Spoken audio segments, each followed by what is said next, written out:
할렐루야. 한 사람씩 내 집을 아니 오는 없고. 옆에 분 보고 잘 오셨습니다. 축복합니다. 사랑합니다. 한 번 더 명절 잘 보냈습니까? 여러분 어떻게 보내셨어요? 우리 형제들은 수양관에서 열심히 땀 흘려 일했습니다. 100명 팀이 지금 들어와 있기 때문에 오늘까지 그들이 행사를 하는데 누가 명절 연휴에 밥 해줄 사람이 있겠어요?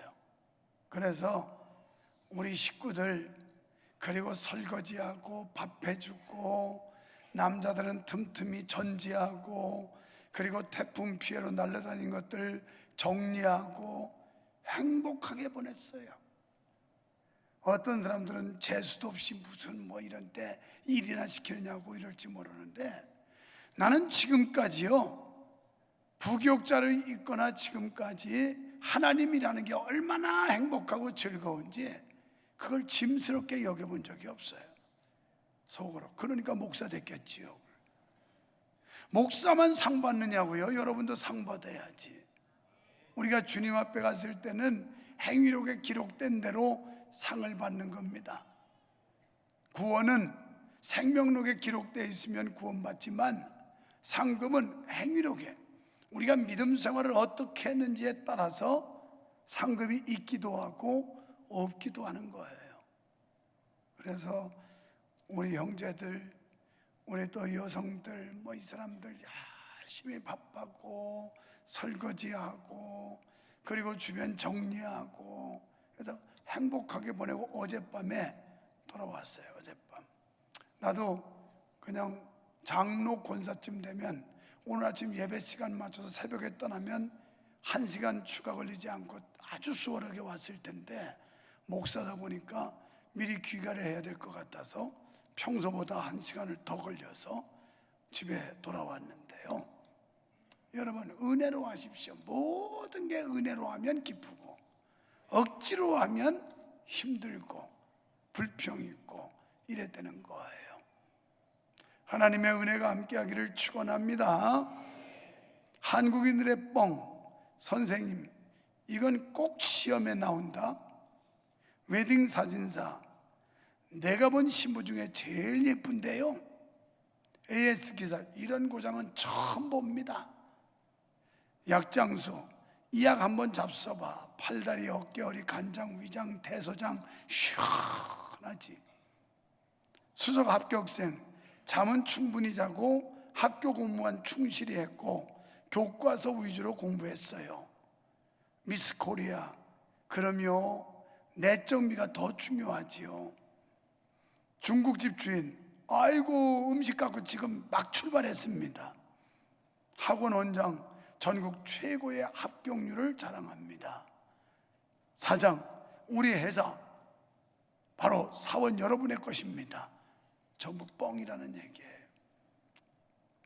지극한 사랑으로 결혼까지 꼴이 난 솔로몬과 술람미 여인, 그에 대해서 4장의 말씀을 하고 5장으로 넘어오면서 신혼의 단꿈을 꾸고 결혼 생활을 하다가 그만 갈등이 생겼습니다. 그래서 부부간에 이별의 아픔도 슬픔도 맛보는 이런 모습들을 본문에 묘사하고 있습니다. 여러분, 가끔 들어보니까 결혼식 잘 마치고 신혼여행지 갔다가 서로 티격태격 싸우고 서로 이상이 맞지 않는다고 오는 비행기 안에서 이혼하기로 결심하고 돌아와서 이혼하는 부부들도 많다는 얘기를 들어봤습니다. 수년 동안 연애하고 서로가 이상이 같다고 생각하고 우리는 천생연분이라고 생각을 했는데 결국 신혼여행 갔다가 깨지고 쪼개지고 갈라지는 이런 부부도 많다라는 거예요. 어찌 보면 오늘 본문에 등장하는 솔로몬과 술람미 여인, 이들은 첫날 밤을 지냈어요. 그리고 그 다음에 며칠이 지나서 신랑이 신방을 다시 찾아왔는데 신부의 태만과 무책임 때문에 결국 신랑은 돌아서서 떠나가 버렸고, 떠난 신랑을 그리워하면서 내가 뭔가 홀렸구나, 뭔가 착각했구나, 내가 실수했구나 그러면서 떠난 신랑을 다시 돌아오라고 노래 부르는 게 본장의 내용입니다. 먼저 신랑과 연합한 신부를 볼 수 있는데요, 1절 말씀은 본서의 주인공인 신랑 솔로몬과 신부 술라미의 혼인잔치를 시적으로 나타낸 표현입니다. 술라미 지역에 포도원을 갖고 있던 솔로몬, 포도원을 시찰하기 위해서 갔습니다. 그런데 그 옆에 포도 농장에서 일을 하고 있는 한 여성을 발견해요. 그 여인이 술라미 여인이었어요.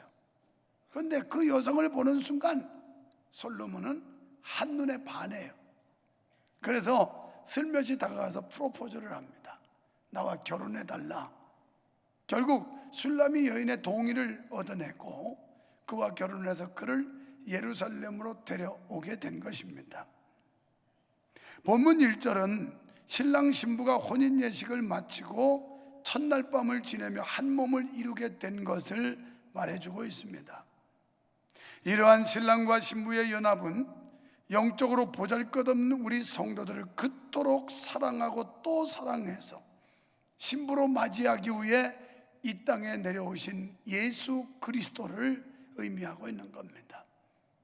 그러니까 먼 곳까지 신랑 솔로몬이 포도원을 관리하러 시찰하러 갔다가 거기서 만난 술라미 여인처럼 하늘 보좌를 버리시고 예수 그리스도께서 이 땅에 오셔서 우리를 그의 신부로 삼으시고 주님의 자녀로 삼아 주셨다는 말씀입니다. 또한 우리 죄를 사해 주시고 당신의 신부로 삼아 주신 주님의 무한하시고 풍성하신 사랑을 잔잔하게 묘사해 주고 있는 말씀입니다. 그래서 영국의 주석학자 매튜 앨리는 본절을 교회를 향한 그리스도의 사랑의 초청장이라고 해석하기도 했습니다. 그래서 많은 사람들에게 사랑의 초청장을 보내고 오라는 겁니다.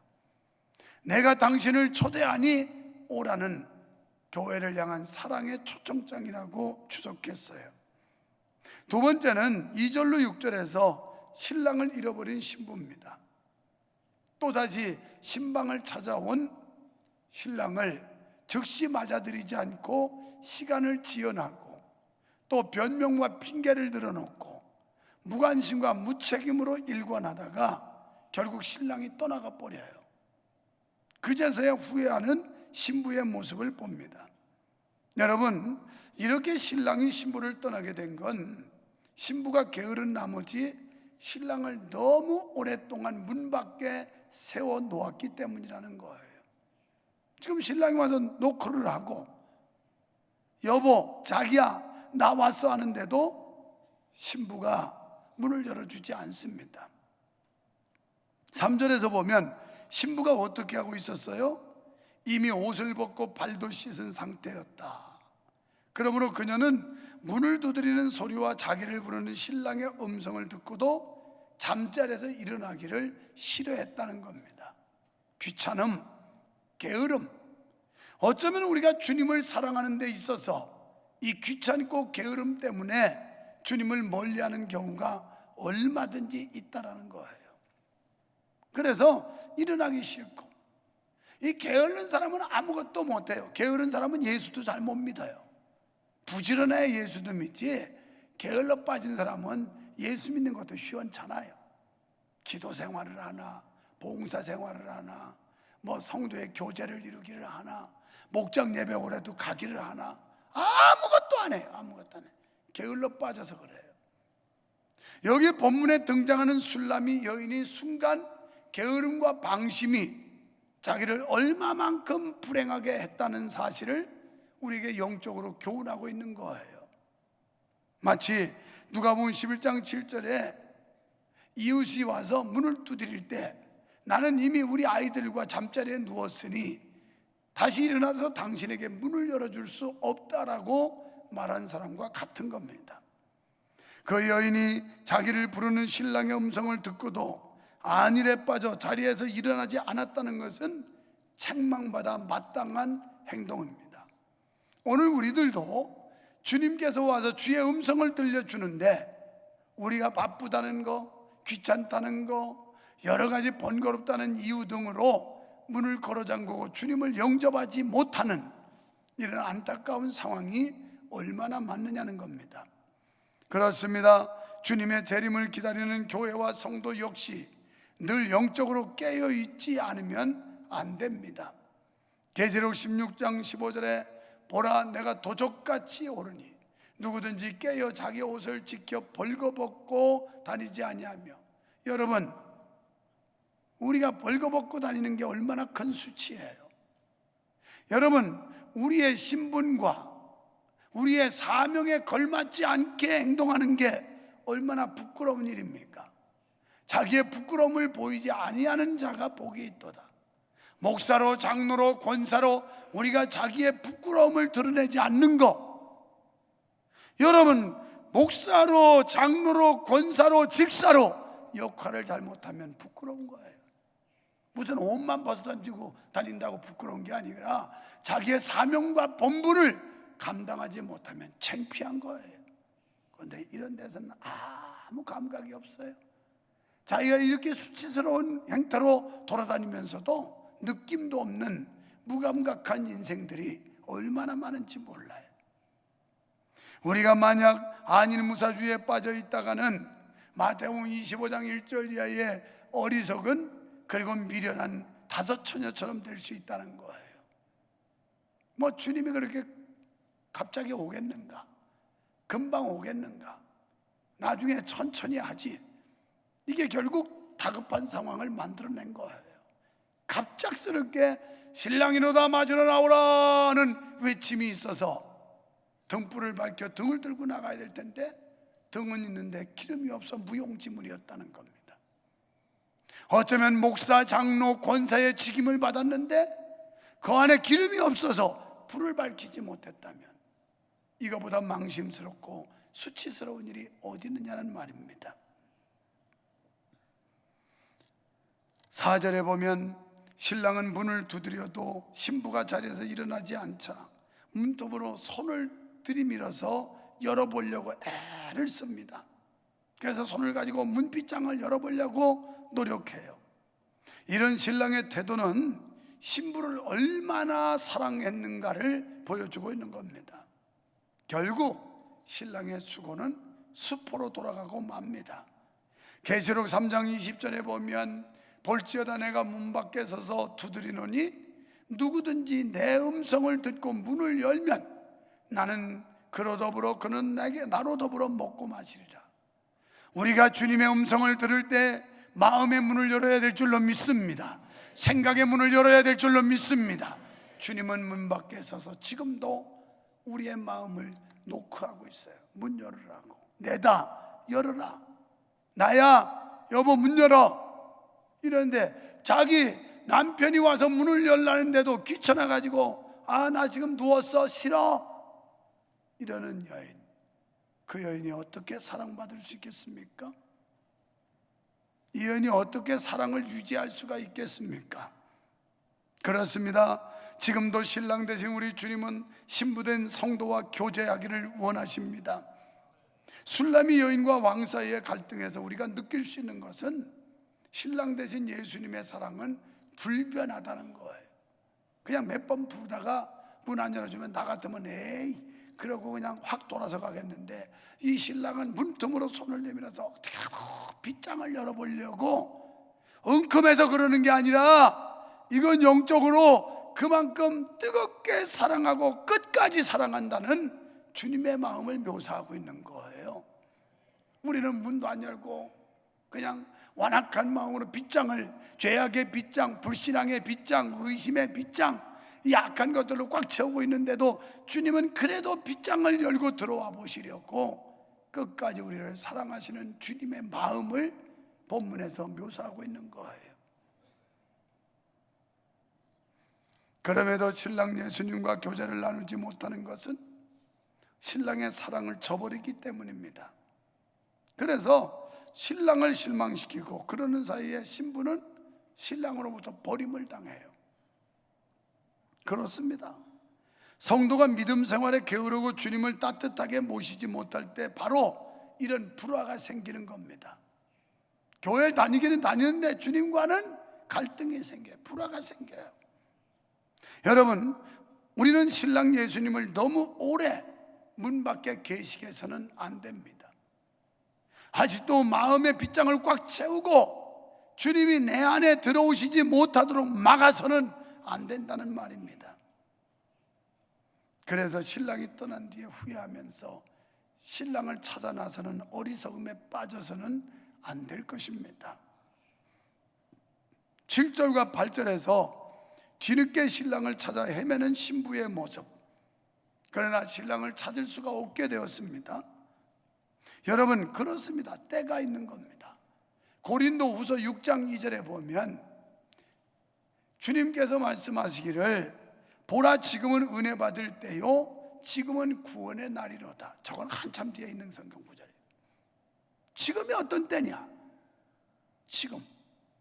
지금이 은혜 받을 때라는 거예요. 오늘 이 자리에서 여러분이 은혜 받아야 된다는 거예요. 앞으로 차츰 천천히 이래도 되는 게 아니라 지금 이 자리에서 은혜 받아야 되고 지금 이 자리에서 구원을 얻었어야 언제라도 주님이 우리를 오라 하시면 당당하고 영광스럽게 천국의 혼인잔치에 들어갈 수가 있게 된다는 것입니다. 여러분, 지금 믿으세요. 옆 사람 보고 지금 믿으세요. 오늘 은혜 받읍시다. 지금 마음의 문을 여세요.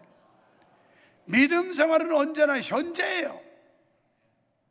우리가 영어로 현재 시를 ing라고 그러지 않습니까? 현재 진행형. 계속 현재가 옛날에 어쩌고저쩌고 쓸데없는 소리 하지 말아요. 왕년에는 내가 전에 교회에서 어쨌는데 근데 지금 못하는 이유가 뭔데요? 형 목사님 조금만 기다려요. 앞으로 잘할게요. 앞으로. 그 전에 죽으려고? 앞으로도 안 되는 얘기고 과거에도 소용없고 지금이 중요해요. 지금 여러분이 믿느냐 믿지 않느냐, 지금 오늘 이 자리에서 여러분이 은혜를 받느냐 못 받느냐가 중요하다는 사실이에요. 제가 잘 쓰는 말 가운데 미래의 시간은 약속음이라고 그러잖아요. 내일의 시간은 내게 와줘야 내 시간이 되는 거지 하나님이 허락해 주지 않으면 나와 상관없는 날이에요. 우리는 주님을 찾고 그분을 모셔드리는 일을 언제까지 미뤄서는 안 됩니다. 개인적 종말이 오기 전 우리는 주님을 찾아야 합니다. 이 세상에서 각자의 생명이 언제 끊어질지는 아무도 모르기 때문에 그래요. 여러분에게 오늘 이 찬양이 마지막 찬양일 수도 있어요. 오늘 여러분에게 이 예배가 마지막 예배일 수도 있어요. 여기 설교하는 유목사가 오늘 최후의 마지막 설교일 수도 있어요. 그렇게 되지 않기를 희망하지만 주님이 오라면 우리는 가야 하는 거예요. 다시 예배드리고 가겠다고 떼써도 되는 게 아니에요. 내가 좀 더 잘하고 가겠다고 후회해서 되는 게 아니에요. 하나님이 정하신 시간은 연기할 수가 없는 겁니다. 때와 기한은 너희의 알 바가 아니요 내 아버지께서 아시느니라. 하나님이 아시는 거예요. 그렇다면 우리는 지금 이 시간이 얼마나 소중하고 이 자리에서 은혜를 받아야 되고 여기에서 내 구원의 문제가 해결돼야 된다는 사실을 우리가 절박감으로 느껴야 되는 것입니다. 그러므로 우리가 주님을 찾고 삶 가운데 모셔드리는 것은 오늘 즉시 지금 바로 해야 됩니다. 결론적으로 우리는 본문에서 사랑의 양면성을 볼 수 있어요. 모든 일에는 양면성이 있듯이 사랑에도 양면성이 있습니다. 그러니까 무슨 얘기냐면 사랑은 달기만 한 게 아니라는 거예요. 사랑은 쓴맛도 있어요. 여러분이 부부간에 만나서 신혼의 단꿈을 잔 지 몇십 년이 됐습니까? 지금까지 단꿈만 있던가요? 씁쓸하고 쓰디쓴 그런 순간들도 많이 있었을 겁니다. 그래서 사랑은 닳기만 한 것이 아니라는 것이에요. 여기서 우리에게 주는 영적 교훈은 성도가 주님을 따르는 것은 단순히 평탄하기만 하지 않다는 거예요. 주님과 사랑하고 주님과 교제하고 주님과 영적인 연애를 하는 데 있어서는 방해 공작도 많고 장애물도 많고 여러 가지로 이것을 갈라놓으려고 하는 시도도 많이 생긴다는 거예요. 핍박과 고난이 따른다는 것입니다. 그래서 환난과 핍박 중에도 성도는 신앙 지켰네. 이 신앙 생각할 때 기쁨이 충만하도다.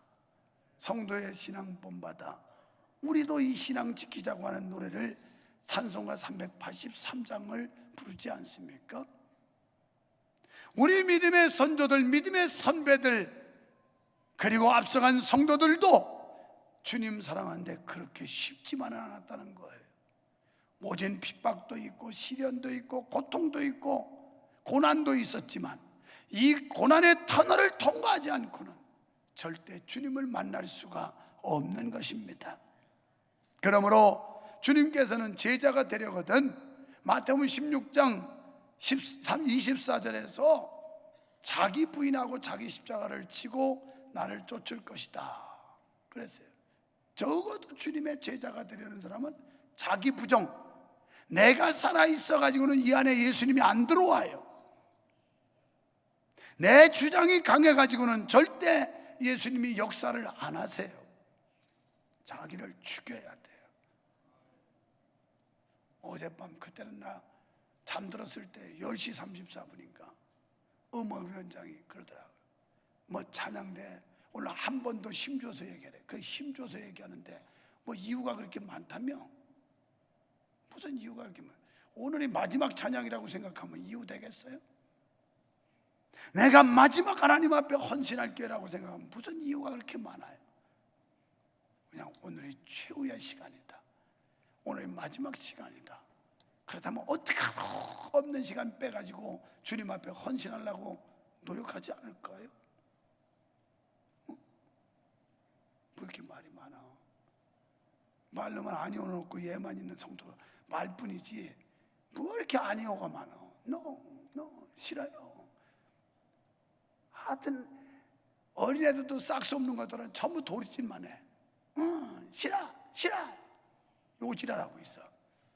그런데 사람들 건 어릴 때부터 내 엄마, 내 할아버지 알았어 이러는데 요 못된 것들은 꼭 싫어, 안 해, 싫어 이런다니까. 요 어떤 사람들일까? 알았어요 목사님, 네 아무리 바빠도 시간 빼보죠. 이런 사람인가? 싫어요. 아 그게 뭐게 중요하나? 땡! 정신 똑바로 차려라. 사랑의 가장 큰 적은 자기 자신 안에 있습니다. 여러분 부부간에도 보면 결국 이 갈등을 빚는 건 자기 때문에 자기 자신이에요. 주님과의 사랑의 관계를 깨뜨리는 가장 큰 적은 언제든지 주님께 있는 것이 아니라 우리 자신 안에 있다는 사실이에요. 나 자신이 죽지 않으면 이런 위험에 빠지게 됩니다. 성도는 스스로 생각하고 판단하는 결정을 버리고 주님의 인도하심을 따라야 되고 성령님의 감동에 순복할 때 은혜가 되고 복이 되는 줄 믿습니다. 참 우리 교회는 그래도 은혜 있는 교회예요. 왜냐하면 목사가 은혜 있기 때문에 성도들이 은혜 있어요. 수요일날 예배 뭐 명절 연휴 시작이라고 그래서 다른 때보다는 좀 적게 나왔지만 평택의 비전명성교회 박영찬 목사가 겸사겸사 뭐 인사한답시고 왔어요. 그러니까 사람은요 누구한테 붙어 다니냐 잘 보이냐가 중요해. 그래가지고 예배를 드리고 가겠다고 예배 앉았는데 설교하는데 계속 마음에 강력한 감동이 오는 거예요. 그러니까 그래도 아예 아니야 감동. 그럴 때마다 노상 감동받으면 어떻게 해? 아니야. 계속 억제를 했어요. 계속. 근데 그 감동이 어떤 감동이냐? 저 개척교회 안 하고 뭐 누가 양복을 뭐 변변한 걸 사주겠나? 그래도 우리 교회 수준도 높고 부자들이 많고 또 믿음과 은혜가 있는 사람이 많으니까 여기서까지 그 해도 할 것 같다는. 그런데도 설교 중에 계속 그걸 선포하고 싶은데 아니야. 억제하다 도저히 더 이상 억제할 수 없어서 세상에 다 마치고 주제가 부르다가 끝까지 다 부르고 안 내려가고. 그래서 여러분, 도저히 더 이상 억제는 안 되겠습니다. 틀림없이 여러분 가운데 감동받을 분이 있을 것 같은데, 저 박영찬 목사님 양복 하나 수석 선물로 해 주십시오. 우리 속담에 입은 거지는 얻어먹어도 벗은 거지는 못 얻어먹는다는 말이 있는데, 명성교회 유목사에 아무렇게나 입고 다녀도 짝퉁도 진짜라고 다 믿지만, 개척교회 목사님들은 초라하고 그러면 얼마나 교회가 꼬질꼬질하고 힘들면 저렇게 어렵거나 그러니, 여러분 내 생각 말고 박영찬 목사님 양복 하나 해주라고 그랬더니, 이야, 은혜 있는 사람들 얼마나 많이 막 선착순으로 와가지고 5명이나 왔어. 해주겠다고. 그래서 선착순으로 맨 먼저 오신 분한테 끝났습니다. 선착순입니다. 그 뒤에도 몇 분이 지원했는데 다음 기회에 하라고 그랬어요. 그래서 롯데백화점에 갤럭시 매장에 가면 나는 VVIP 고객이에요. 여러분은 상상도 못하는 값에 사요. 90몇만 원짜리를 64만 원인가에 사줬어요. 신상품. 근데 사실 우리끼리 얘기지, 처음에는 100몇십만 원짜리를 입혀가지고 내가 아찔했어요.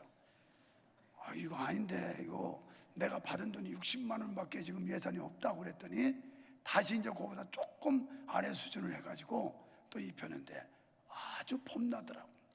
그래가지고 그것도 95만 원짜리인가를 64만 원에, 제가 우리 교회 손님 오는 분들 다 지교회 이런 데 많이 사줬더니, 내가 많이 사 입어서 VIP가 아니라 우리 교회가 그런 좋은 일 많이 했더니 롯데백화점 갤럭시 매장에는 VVIP 고백이라니까. 내가 여러분도 사 입을 때 꼭 내 이름을 팔고 해야, 그래야 할인을 더 많이 받는다고. 내가 가서 기왕 여러분 그만큼 못 받아요. 그러는데 점심을 먹고 시간을 기다리고 카페에서 차 마시고 있는데 두 분이 또 찾아왔어요. 어차피 제가 마음먹었던 건데 그냥 추석 명절 잘 세라고 또 들고 왔어요.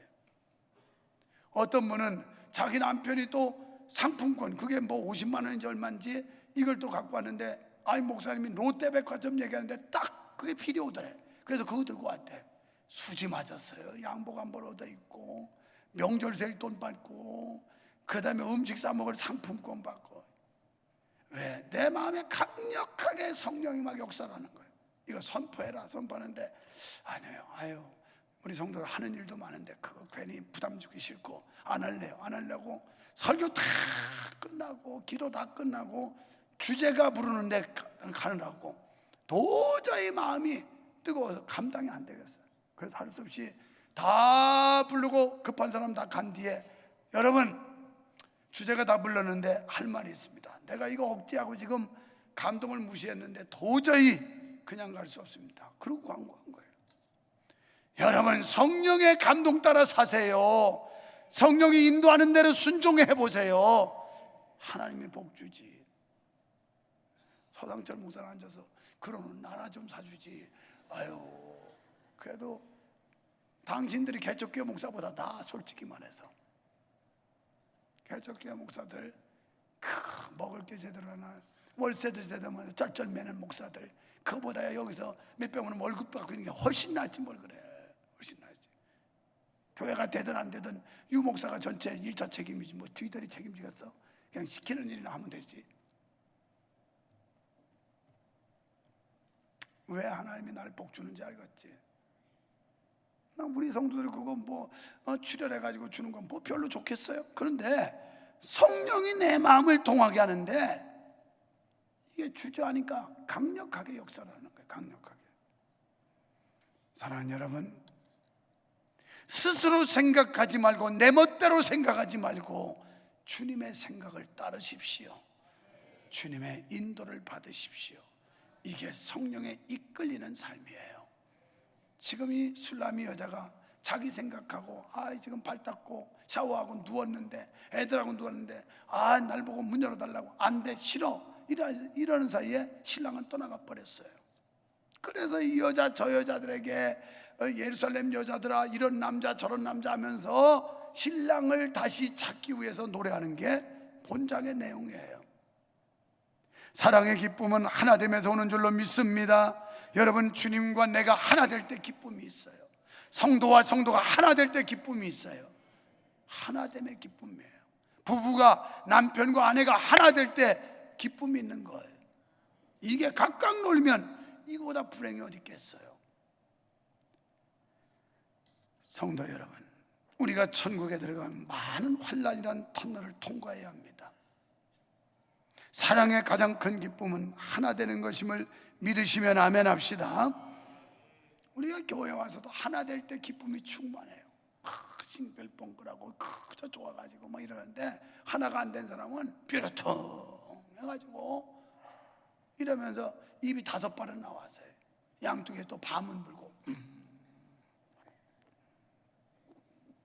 내가 촌에 살 때 다람쥐가 꼭 이 상수리가 떨어지는데 상수리를 또 충청 상우리라고 그래.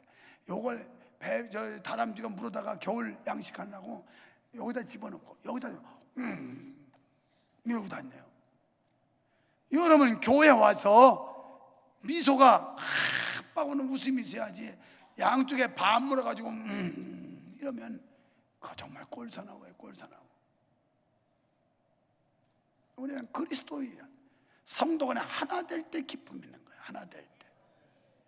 주님과 내가 하나 될 때 기쁨이 있고 감사가 있는 줄 믿습니다. 우리가 주님과 연합할 때 비로소 사랑의 기쁨을 누리게 될 줄로 믿습니다. 하지만 사랑은 달기만 한 게 아니라 쓰기도 하다는 거예요. 그러나 주님 안에 있을 때 사랑의 기쁨을 누리게 되는 줄 믿습니다. 솔로몬이 술람이 여자를 먼저 사랑했듯이 우리가 주님을 사랑한 게 아니라 주님이 먼저 우리를 택하시고 사랑해 주셔서 주님의 자녀 삼아 주셨으니 어찌 우리가 이 은혜를 망각하고 또 주님의 이 사랑을 무시하고 살아갈 수가 있겠습니까? 여러분과 제가 주님을 사랑한 게 아니라 주님이 먼저 우리를 사랑해 주셨어요. 주님이 먼저 우리에게 찾아오셨어요. 그리고 허물 많은 우리들, 자격 없는 우리를 주님의 자녀로 인쳐주셨으니 이 은혜가 놀라운 하나님의 은혜인 줄로 믿습니다.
하나님 아버지 감사합니다.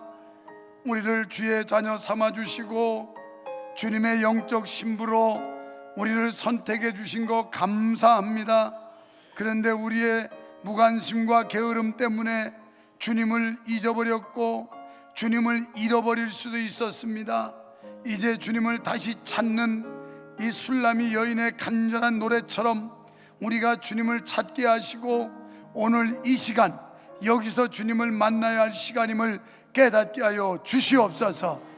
주님을 떠내보내고 슬퍼하는 어리석은 미련한 자 되지 말게 하시고 주님이 놓고 하실 때 얼른 문 열어서 내 마음에 모셔드리게 하여 주시옵소서. 우리 가정에 모셔드리게 하여 주시옵소서. 우리 사업장 직장에 우리 교회에 모셔드리게 하여 주시옵소서. 예수님 이름으로 기도하옵나이다. 아멘.